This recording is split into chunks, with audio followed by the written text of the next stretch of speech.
آغاز نہیں کرنا ہے تو پنجاب اور صوبائی حکومت کے جتنے بھی ایم این ایز اور ایم پیز ہیں وہ 12ویں کھلاڑی کے طور پر کام کر رہے ہیں۔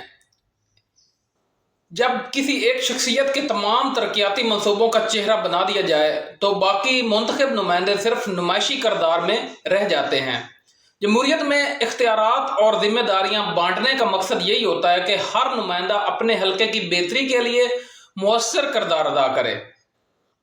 اگر تمام منصوبے صرف ایک ہی شخصیت کے ذریعے ظاہر کیے جائیں تو عوام میں یہ تاثر جاتا ہے کہ ایم این ایز اور ایم پی ایز باقی صرف تنخواہ دار نمائندے ہیں جن کا ایم پی ایز اور ایم این ایز کا زمینی کام سے کوئی تعلق نہیں ہے۔ اس لیے نہ صرف حکومتی کارکردگی پر سوالات اٹھاتے ہیں بلکہ پارٹی کے اندر بھی بے چینی پیدا ہوتی ہے۔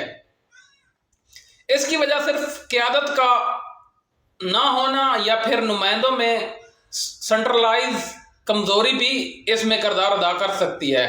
یہ صرف ایک سیاسی تاثر نہیں بلکہ عملی سطح پر ایک اہم مسئلہ ہے۔ جب تمام فیصلے، فنڈز کی تقسیم اور ترقیاتی اقدامات ایک ہی شخصیت یا دفتر تک محدود ہو جائیں تو مرکزی کنٹرول والی حکمرانی بن جاتی ہے جو جمہوری اصولوں کے خلاف ہے۔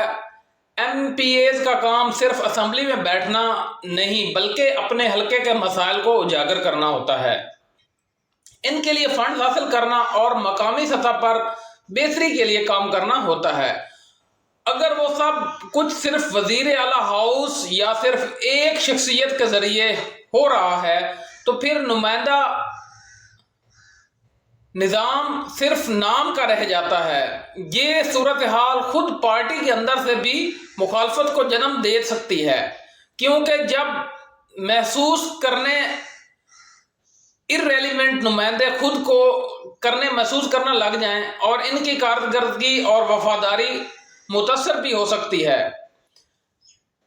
آپ کو کیا لگتا ہے، کیا ایم پی ایز کو اب کھل کر اپنی قیادت سے اس بات پر بات کرنی چاہیے یا صرف سیاسی مصلحت کے تحت خاموشی اختیار کر کے بیٹھے رہنا چاہیے؟